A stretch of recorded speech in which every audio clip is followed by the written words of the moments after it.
Will we vote on a plebiscite in a way that will promote loss of freedom and loss of religious freedom?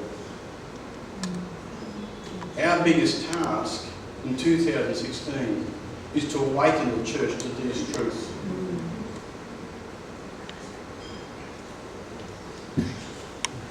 The throne of Zeus today. The Pergamon Museum is the most frequently visited museum in Berlin. The Pergamon altar exhibition has been closed for renovation since 2013.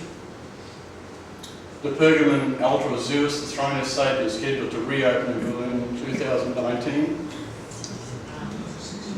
Meanwhile, we're seeing a satanic attack in the West on the knowledge of God in education and the domains, sport, education, health, justice, media, on an attack on sexuality, marriage, the family unit, gender identity, 9/11, Islamisation of the US, Canada, and the current Islamic invasion of Europe. This is the world in which we live, eh? And how is this impacting Australia? Exactly. Carol, here's some stats here. Global population trends from Pew Research. So the number of people in billions from 2010 to 2050. So this is the current projection. From 1.6 billion Muslims to 2.76 during the next 4 decades. Islam will grow faster than any other major world religion. This is the research from Pew. With Christians from 2.17 to 2.92, we're actually starting to be overtaken by Islamic growth. But this is only a projection, because we also know, which can't be erased here, that we're seeing tens of thousands of Muslims come to Christ. That's true.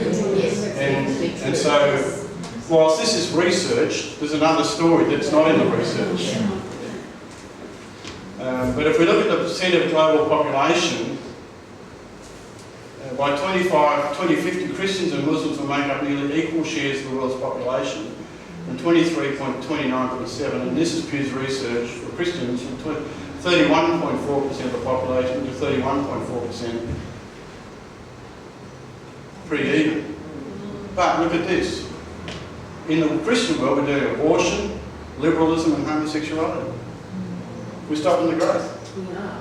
That's right. And the thing is that the Muslims are having so many children. Yes. And they would never allow abortion. So never. We're killing our babies. Exactly. And because we're killing our babies and we're promoting homosexuality, which doesn't propagate children, we're keeping our levels level while Islam's growing.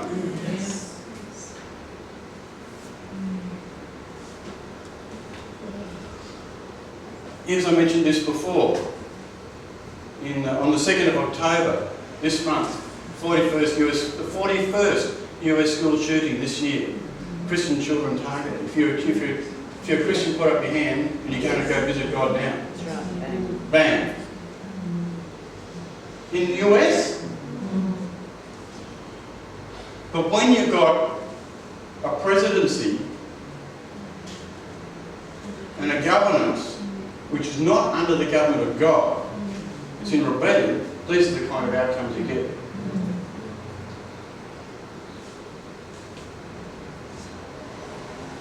But here we are in Australia, on the 2nd of October. Troy Newman was refused a visa to come and preach and teach against abortion in Australia. Because one Labor politician complained. One!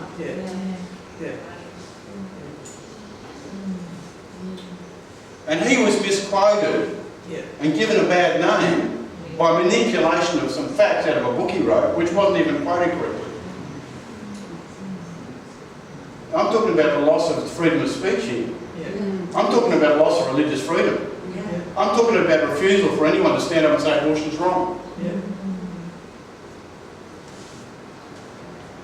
Bishop Julian Porteous, the Catholic Church, I've read this book, Don't Mess With Marriage, a little booklet.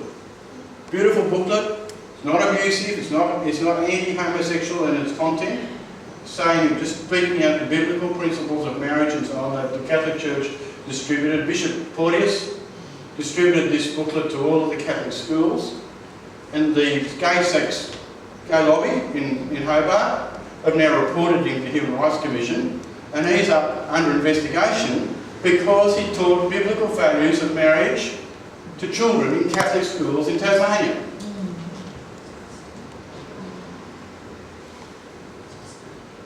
Now, I don't care whether you're a Catholic or Pentecostal or Baptist or Anglican, we should be putting our hands and saying, you're not going to do that to our bishop. How does evil succeed if good men do nothing?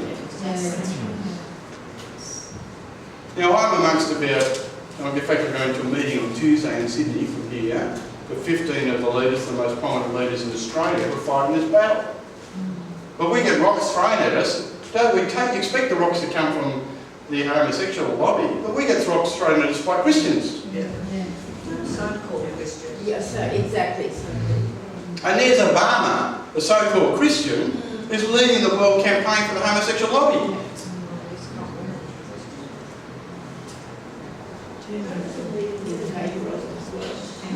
But here we are, and this is the, it's 10:30. Here I'm all ready to finish up now for morning tea.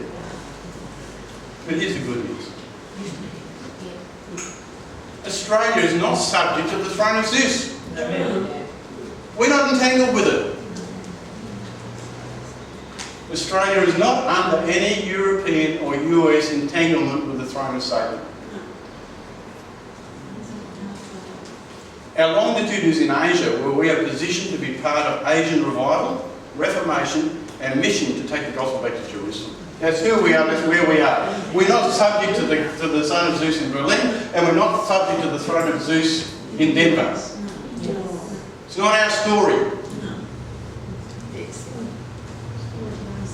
Our national prophetic calling from 1606, the prophecy of De Quiros, is to be a great south land of the Holy Spirit.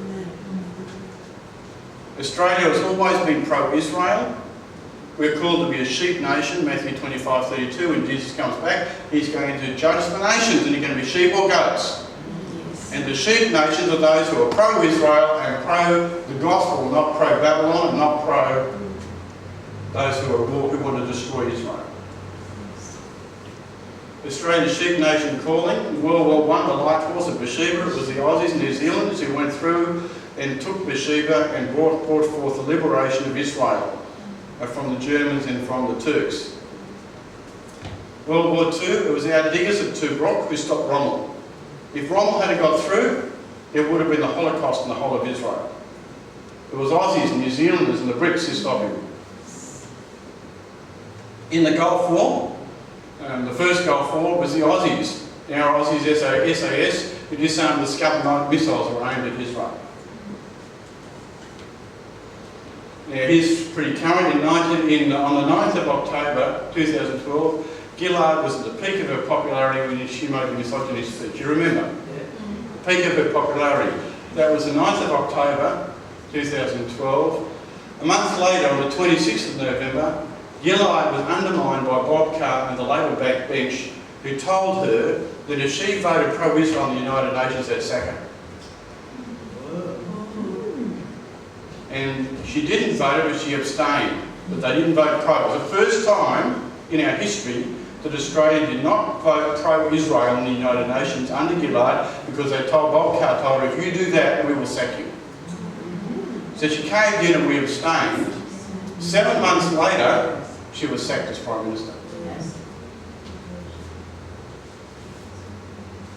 On the 18th of September 2082, Tony Abbott became Prime Minister, shifted Australia's back to the position again to be pro-Israel at the United Nations, which we still are. And then on December 2014, Australia voted against Palestinian statehood. We have a God kingdom calling to be a sheep nation, not a goat nation. And we have to be pro-Israel because the gospel's got to get back to Israel. It's not going back to the PLO. The throne of David is not going to be Palestinian. The throne of David is going to be in Jerusalem under God's eternal calling to Israel. And where so much of the world is fighting Israel, Australia is a sheep nation that has always been pro-Israel. So here's the gospel advantage line. It's in Asia. This is where we are. And here's what's happening in our longitude. Here's the net Christian AAGR, this average annual growth rate, AAGR, in Asia, from the Centre for the Study of Global Christianity from Gordon Conwell Seminary. So in China, the green is the net Christian growth and the brown is the population. So this is our longitude. This is our story. This is where we're positioned. Look at Nepal, Cambodia, Mongolia, Bhutan, Singapore. This growth, this is the Christian growth compared with the population growth. This is our story. This is the good news. The regional distribution of Christians. So if we went back to 1910, it was mostly Europe and America, and Asia Pacific was here. 2010, 100 years later, the Americas has grown. Europe is well, what's that, about a third of what it was. Massive growth in Africa, and massive growth in Asia. This is the good news story. The kingdom's growing. You can't stop it.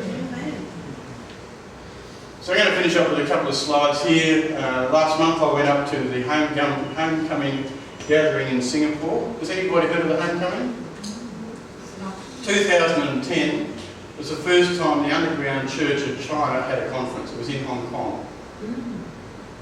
And because there'd never been, it was all underground church, they could never have a conference. And in 2010, 12,000, 80% of them Chinese, came to Hong Kong, had a 3-day conference with no keynote speakers and no agenda, just waiting on God and prayer and worship for 3 days.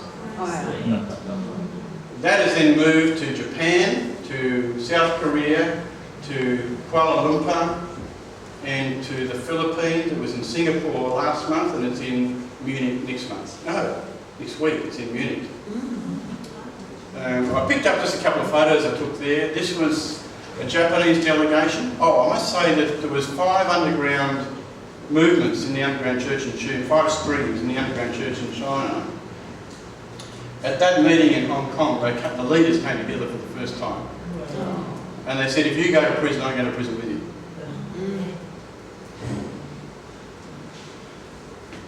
We had a Japanese delegation. This was last month in Singapore. Japanese pastors and leaders, movement came. This was on the platform. These are the Singaporean leaders and pastors and leaders, the Bishop of Singapore and so on. And there was this apology from the Japanese to the Singaporeans for the occupation of Singapore during the Second World War. This is a senior Japanese pastor from Japan on their knees in a humble and contrite spirit. Here you see it, a humble and contrite spirit from the Japanese leaders before God, before the Singaporeans, leading to this embrace and this acceptance and this reconciliation. And this great joy. Yes. This is our world. Yes. I don't want to go to Denver, do you? No. I want to go here, don't you? Yes. Yeah. So this is my last slide. Where are we in the timeline of history?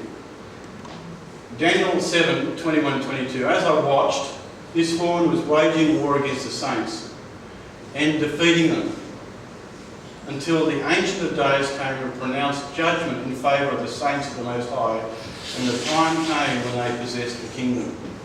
In Revelation 13, 5 to 8, the beast was given power to wage war against God's holy people and to conquer them.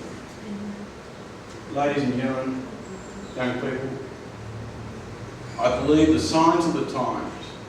We are living in an age in history when God is permitting the saints to be defeated politically and morally in the globe for a season.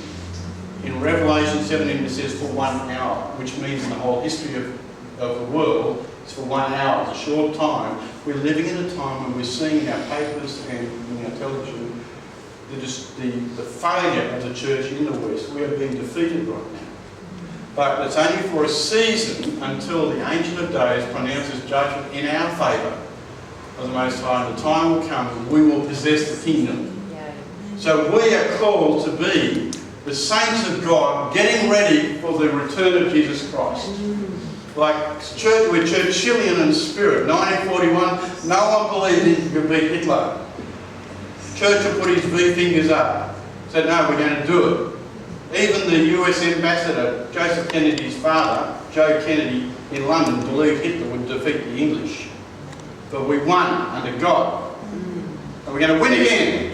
Yes, amen. But we've got to have a reformation and get ready to be men and women, boys and girls, young people of strength and calibre and understanding of the principles of the Bible of God, and carry forth a reformation in this church which will change Victor Harbour, which will change Australia, and get ready for Jesus' return. Yes. Hallelujah. So we're living in this fragmentation area. God is shaking. Hebrews tells us there's a great shaking. We're in the shaking. God is shaking in this fragmentation. The fragmentation also in the church speaks about denominationalism. It talks about political attitudes in the church. Are you left in the church? Are you right? Are you liberal? Are you conservative? Are you Pentecostal? That's all irrelevant. There's only one question. Jesus Christ is head. I only want to know one thing. What is the mind of Christ? Yes. So we're in this decline, which is in a decline of prophecy. It's prophecy. You cannot change it. No. We're in this decline. We're somewhere in this red dot. We don't know where that red dot slider is on that line. Okay? If it was a little computer, we could animate it. But we don't know who. We don't know where it is. But we're somewhere in that decline. Okay? But then comes God makes a decision in favour of the saints, and we go forth into the kingdom era. Us. See, we're in this blue area here. We're in the decline of what